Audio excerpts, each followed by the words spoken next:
दोस्तों, कल मैंने एक पोस्ट डाली थी, अस्पताल बने बूचड़ खाना। यह 100% सही बताया है मैंने। अगर आप गुड़गांव के वेदांता हॉस्पिटल में जाओ तो वहाँ पर 15 से 20 लाख रुपए का ट्रीटमेंट है कोरोना का, और बचने की गारंटी कुछ नहीं है। ठीक है दोस्तों, एक इसका और उदाहरण मिलता है कि कोरोना होने से पहले हमारे यहाँ जो बच्चे जन्म ले रहे थे उनकी माताओं का सिजेरियन के द्वारा जो डेटा है वो लगभग 70% था। ऑपरेशन के द्वारा बच्चे पैदा होते थे, परंतु आज वो गिर करके 95% बच्चे ऐसे हैं कि जो बिना ऑपरेशन के पैदा हो रहे हैं। मात्र 5% महिलाओं का ही ऑपरेशन हो रहा है। तो सोचिएगा आप कि ये वाकई में ही बूचड़ खाने बने हैं या नहीं बने हैं। सबको केवल इतना रहा कि MTNL बिक गई, BSNL बिक गई, एयरपोर्ट बिक गए, है ना, LIC बिक गई। अरे तुम्हें इतना पता ही नहीं रहा कि तुम्हारा स्वास्थ्य ही बिक गया, तुम्हें ही बेच दिया सरकारों ने। और उसमें केवल एक ही सरकार नहीं है, 91 से शुरू हुआ था ये सिलसिला और आज तक वो कंटिन्यू है। लगभग 30 साल हो गए बिकते बिकते। और आप जो भी सरकार पावर में आते केवल उसको ब्लेम करते हैं, बाकी दूसरी जो बेच करके चली गई, जो दूसरी पार्टी थी अपने शासनकाल में, आप उसको एक बहुत ही बढ़िया और अच्छी सरकार बताते हैं। परंतु आप भूल जाते हैं कि यह सिलसिला 91 से शुरू हुआ था और जो आज तक कंटिन्यू है। जब हम पढ़ते थे तो हमें पता ही नहीं था कि इंस्टीट्यूट भी कोई चीज़ होती है। ये प्राइवेट MBA, BCA, BBA, इस प्रकार की भी कोई जो है एजुकेशन होती है। ठीक है ना, सबको यही पता था, हाँ भाई BSc कर ली, MSc कर ली, BA कर लिया, BCom कर लिया, MCom कर लिया, यही आता था। ठीक है, और उसी से IAS IPS सब बनते थे। और आज एक मैनेजमेंट की उसके उस पर डॉक्टर का भी जो डॉक्टर जो बनते थे वो भी सरकारी उसी में ही थे। परंतु हुआ क्या कि हमने सब कुछ बेचा और हमारी निगाह केवल उन कंपनियों पर रही, उन PSUs पर रही जो बिक रही थी। हमने ये नहीं देखा पलट के कि हाँ, हमारा एजुकेशन सिस्टम बिक चुका है, हमारा स्वास्थ्य सिस्टम बिक चुका है। बिक चुका है तो बिक चुका है, क्या चिंता है? चिंता तो हमें फैक्ट्रियों की थी, चिंता तो हमें कंपनियों की थी, इसकी तो चिंता ही नहीं थी। इसके बारे में तो आपने कभी सोचा ही नहीं है कि क्या बेच गई सरकारें आपका। जो आपकी सबसे मौलिक अधिकार है उसको इन्होंने बेच दिया और आप ढूंढ रहे हैं कि कंपनियां बिक गई, है ना। कितनी बढ़िया कंपनियां बेची इन लोगों ने आपकी। और आपको कहा जाता है कि उस प्रदेश का इलाज इस प्रदेश में नहीं होगा, इस प्रदेश का इलाज उस प्रदेश में नहीं होगा। मतलब आप जो हैं घंटे हैं जो आपको बजाया जा रहा है। ठीक है ना। सब अब केजरीवाल जी बोलते हैं कि भाई दिल्ली में केवल दिल्ली वालों का ही इलाज होगा।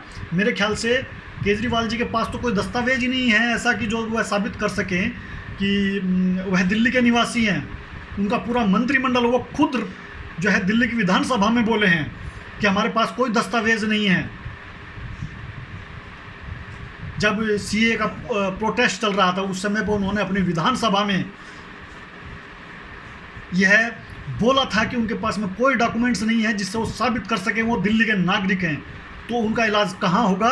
यदि सिसोदिया को कोरोना हो जाता है, सत्येंद्र जैन को कोरोना हो जाता है और मिस्टर केजरीवाल को कोरोना हो जाता है, चूँकि इन तीनों चारों का नाम उन्होंने लिया है उस विधानसभा के अंदर खड़े होकर के, तो केजरीवाल जी क्या हरियाणा में जाएंगे इलाज कराने के लिए खट्टर की सरकार के पास, और सिसोदिया जी जाएंगे योगी जी के पास? किसके पास जाएंगे अपना इलाज कराने के लिए जो यहाँ दिल्ली में खड़े होकर के बोल रहे हैं कि यहाँ पे दिल्ली से बाहर के लोगों का जो है इलाज नहीं होगा? तो जो प्रवासी मजदूर हैं उनका इलाज कहाँ होगा? जो बिहार से आकर अभी भी दिल्ली में वो मजदूरी कर रहा है, यूपी से आकर दिल्ली में मजदूरी कर रहा है, राजस्थान से आकर दिल्ली में मजदूरी कर रहा है, तो उनका इलाज कहाँ होगा? ये बताए एक मुख्यमंत्री जिसके पास में खुद के पास उसके पास में डॉक्यूमेंट्स नहीं है नागरिक होने के। तो उन प्रवासी मजदूरों के पास में कहाँ से जो है वो डॉक्यूमेंट्स होगा कि वो साबित कर सकेगा, जो रिक्शा चलाने वाला मजदूर है, कि मैं दिल्ली का नागरिक हूँ। और भाई मैं बता दे रहा हूँ यूपी वालों और बिहार वालों, राजस्थान वालों, मत आना दिल्ली में अगर कोई बुलाए आपको, नहीं तो आपकी मृत्यु निश्चित है अगर आप इन्फेक्टेड हो जाते हैं। क्योंकि यहाँ की सरकार ने हाथ खड़े कर दिए हैं, वो आपका इलाज नहीं करेंगे। तो किन सालों के लिए आ रहे हो, किसकी इकोनॉमी सुधारने के लिए तुम यहाँ दिल्ली में आओगे? लिव इट, छोड़ो दिल्ली, भागो घर अपने। कोई ज़रूरत नहीं है इन लोगों की इकोनॉमी सुधारने की। आपने ठेका उठाया है क्या इनका? या इन्हीं के बच्चे इतने अच्छे हैं कि इनके बच्चों के लालन पालन के लिए आप अपनी ज़िंदगी दांव पर लगा दें, इस मुख्यमंत्री के और उप मुख्यमंत्री के, जिनके खुद के पास में आइडेंटिटी नहीं है दिल्ली की। खुद इन्होंने बोला है विधानसभा के अंदर, दिल्ली की विधानसभा के अंदर, सीए प्रोटेस्ट के टाइम पे, जब शाहीन बाग में प्रोटेस्ट चल रहा था, उस टाइम पे इन्होंने बोला है कि हम इसलिए एनआरसी और सीए का विरोध कर रहे हैं।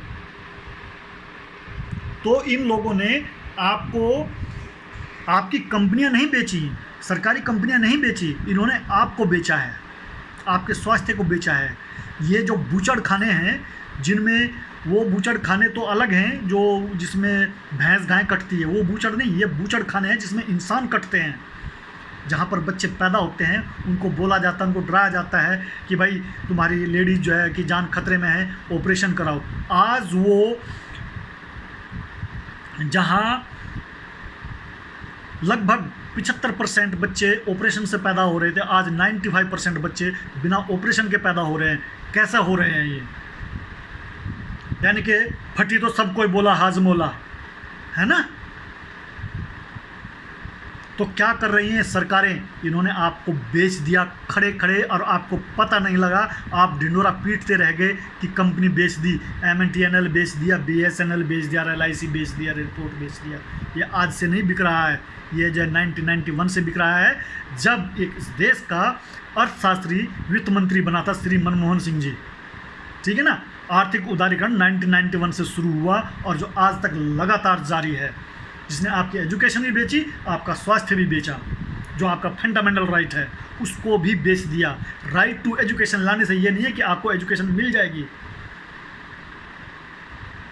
इसकी कोई गारंटी नहीं है। और कमाल की बात है, ये वो धंधा है जिसकी सफलता की कोई गारंटी नहीं है।